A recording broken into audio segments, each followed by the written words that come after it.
Hello everyone. Welcome back. Today, we've got some crucial news you don't want to miss. Let's dive right into the top financial headlines and break down what's happening. Here's the headline: oil sinks for 0.6% as price run-up over Middle East conflict takes a pause, China stimulus disappoints. On Tuesday, oil prices took a nosedive, dropping almost 5% after a pause in the recent Middle East tensions. China announced it wouldn't be rolling out any significant new stimulus measures, which sent shockwaves through the market. For the first time in 5 days, West Texas Intermediate crude plummeted, trading below $74 a barrel.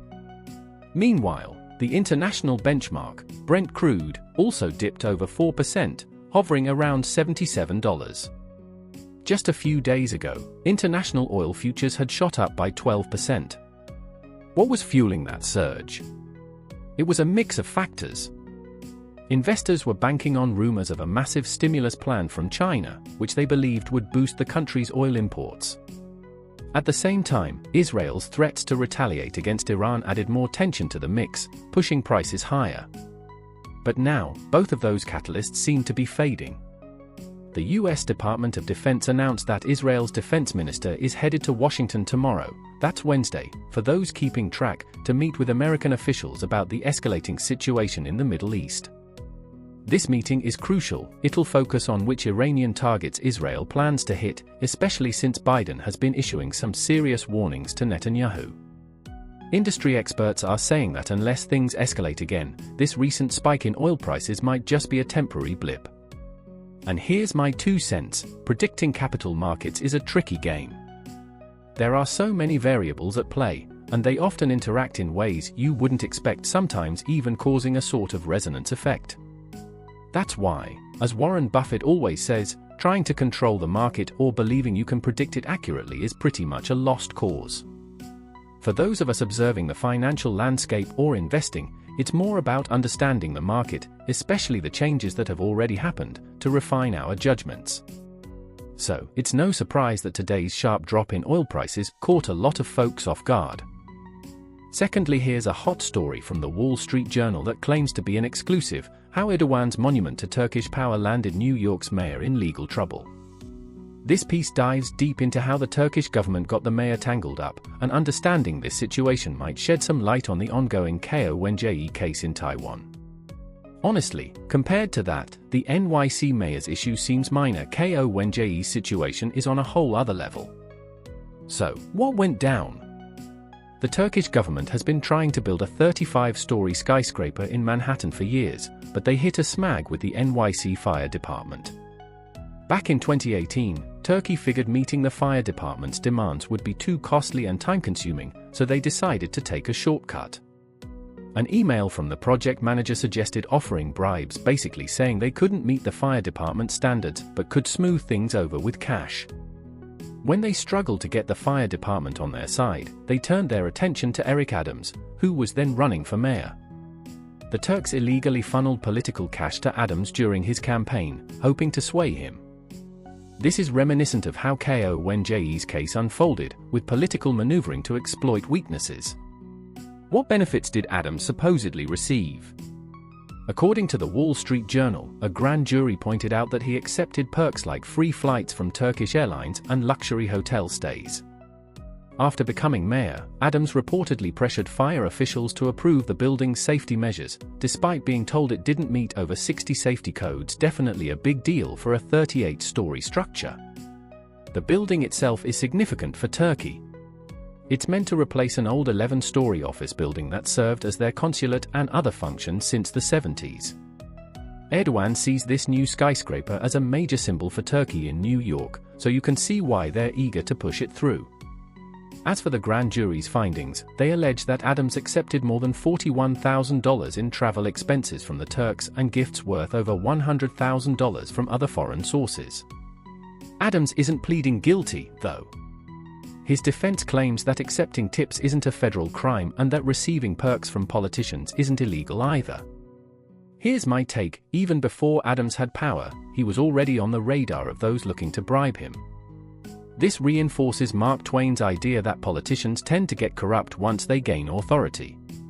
It's almost naive to think you can find a leader who won't be tempted. So, how should society view leaders?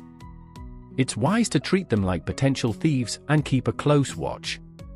This applies to Ko Wen-je too. I believe he didn't intend to be corrupt, but the pressure and temptations are real. He thought he could change the game, but power has a way of drawing in those eager to exploit it. In a world where no government can completely eradicate corruption through laws or oversight, a vigilant public and media scrutiny are essential. Those in power who sing the loudest about their integrity might just be the ones we need to keep an eye on.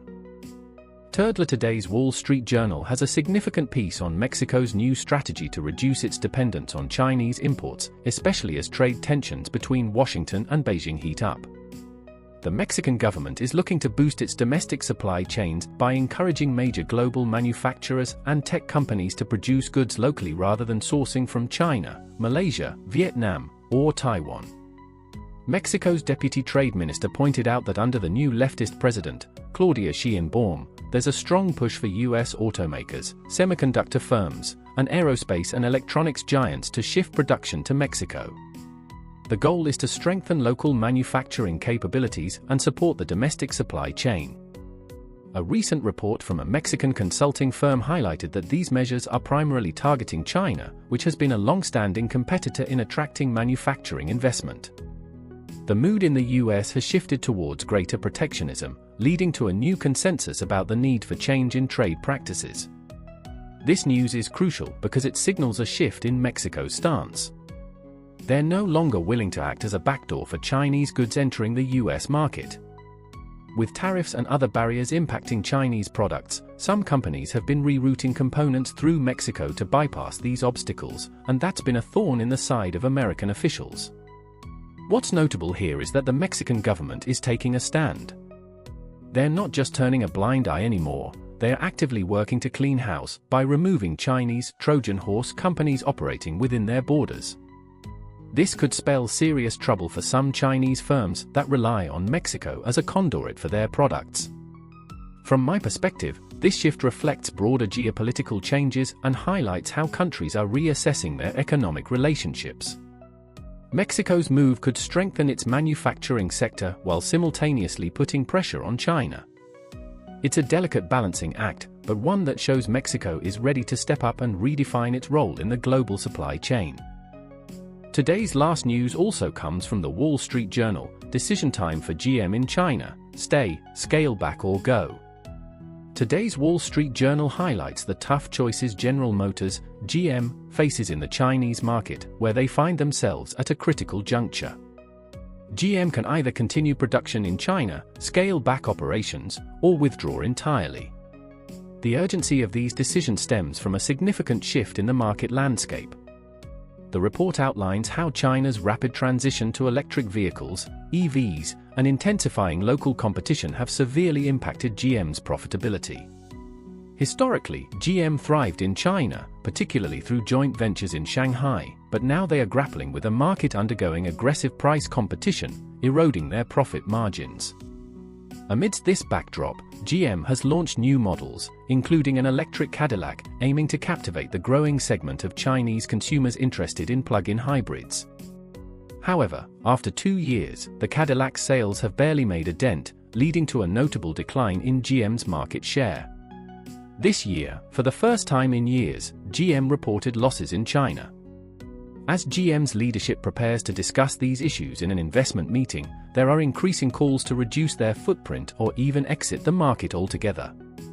The challenges facing GM aren't unique. Nearly all foreign automakers, from Volkswagen to Toyota and Tesla, are feeling the pressure as domestic brands rise in popularity, often outperforming their foreign counterparts in technology and price.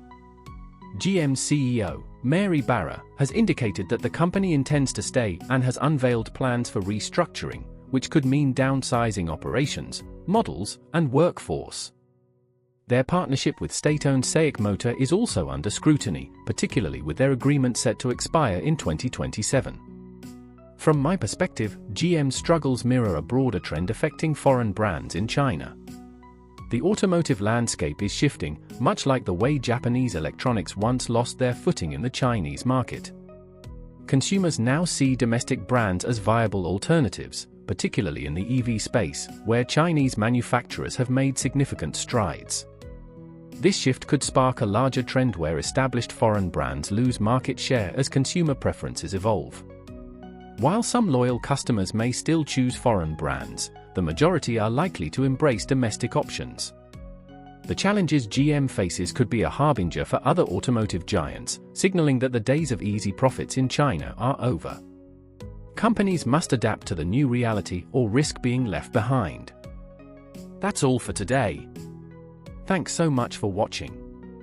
If you found this video helpful, don't forget to hit the like button and subscribe for more updates. I look forward to seeing you in the next one.